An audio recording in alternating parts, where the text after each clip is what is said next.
Assalamualaikum warahmatullahi wabarakatuh. Perkenalkan, saya atas nama Nur Asidin dari kelas Manajemen Keuangan 226C Sekolah Tinggi Ilmu Ekonomi Makassar Maju. Di sini saya akan memaparkan secara ringkas mengenai materi metodologi penelitian bisnis tentang telaah pustaka penelitian kualitatif dan kuantitatif. Telaah pustaka dan hipotesis penelitian kualitatif dan kuantitatif. Adapun teori dan penelitian. Menurut Fred and Kerlinger menjelaskan tentang pengertian teori itu adalah seperangkat konsep, batasan, dan proposisi yang menyajikan pandangan sistematis tentang fenomena dengan merinci hubungan-hubungan antar variabel dengan tujuan untuk menjelaskan dan memprediksi gejala itu. Hubungan antara teori dan penelitian memiliki hubungan yang sangat erat dan saling bergantung satu sama lain. Yang pertama, teori sebagai landasan penelitian. Yang kedua, penelitian untuk menguji atau memperbarui teori. Yang ketiga, teori untuk mengarahkan penelitian. Jenis-jenis teori. Menurut Siti Rahayu Hadianto 1999, ada 3 teori. Yang pertama, teori deduktif, di mana memberikan keterangan yang dimulai dari suatu perkiraan atau pikiran spekulatif tertentu ke arah data akan diterangkan. Yang kedua, teori induktif, di mana cara menerangkan dari data arah teori dalam bentuk ekstrim. Titik pandang yang positivistik ini dijumpai pada kaum behavioris.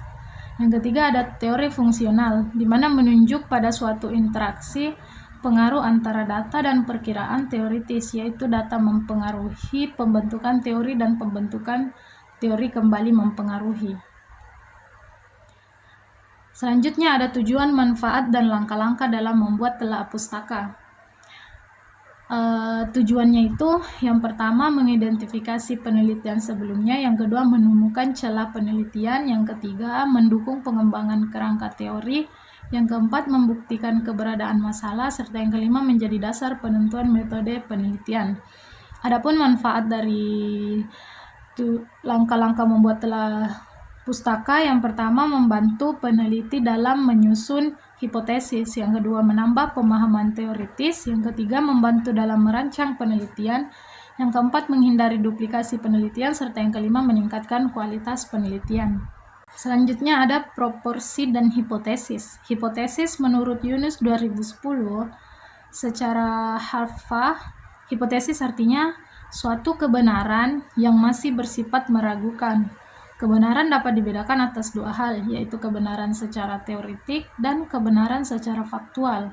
Misalnya, pernyataan pekerja yang lebih rajin akan memperoleh pendapatan yang lebih banyak daripada pekerja yang malas merupakan sebuah hipotesis.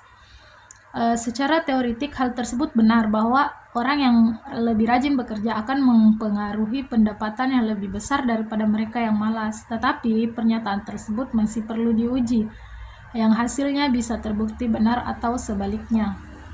Proporsi. Nah, menurut Singarimbun dan Effendi 1995, 2 tipe proposisi, di mana yang pertama ada aksioma atau postulat. Proposisi yang kebenarannya tidak dipertanyakan lagi oleh peneliti, sehingga tidak perlu diuji dalam penelitian. Misalnya, perilaku manusia selaku terikat dengan norma sosial. Yang kedua, teorem. Proposisi yang didedukasikan dari aksioma. Sebagai contoh, perilaku seseorang dipengaruhi oleh niatnya untuk melakukan perilaku tersebut. Suatu pernyataan yang menghubungkan antara 2 variabel atau lebih secara operasional yang siap diuji secara empiris. Dari konsep di atas dapat disimpulkan bahwa hubungan antara proposisi dan hipotesis, yaitu proposisi atau baik aksioma, postulat, dan teorem memberikan dasar teori atau hubungan logis yang dapat digunakan untuk merumuskan hipotesis dalam penelitian. Sedangkan hipotesis seringkali didasarkan pada proposisi atau terutama teorem yang diuji dalam konteks empiris. Namun, hipotesis sifatnya lebih meragukan dan harus dibuktikan atau dibantah melalui data atau penelitian.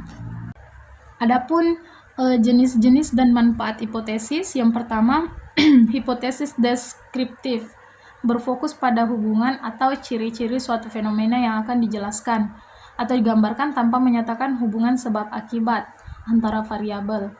Hipotesis asosiatif, di mana menyatakan hubungan antara dua atau lebih variabel tanpa mengimplikasikan hubungan sebab akibat secara langsung.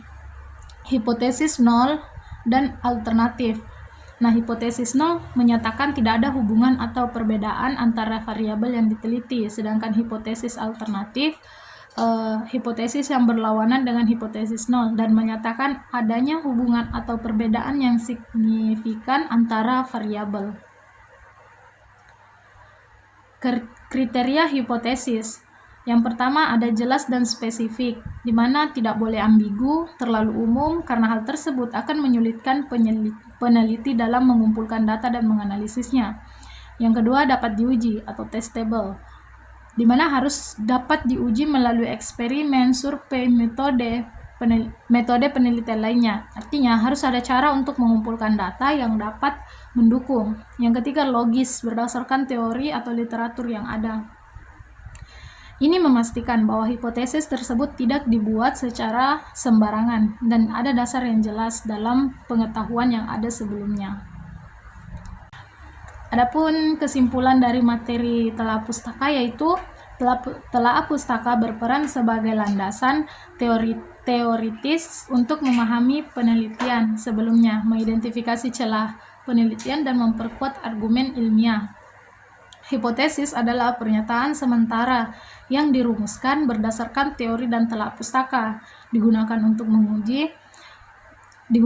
menguji hubungan antar variabel dengan penelitian kuantitatif. Memahami kedua konsep ini memungkinkan peneliti menyusun penelitian secara sistematis, terstruktur, dan berbasis ilmiah, sehingga menghasilkan temuan yang valid dan berkontribusi pada pengembangan ilmu pengetahuan. Itulah tadi materi yang bisa saya sampaikan, lebih dan kurangnya mohon dimaafkan. Wassalamualaikum warahmatullahi wabarakatuh.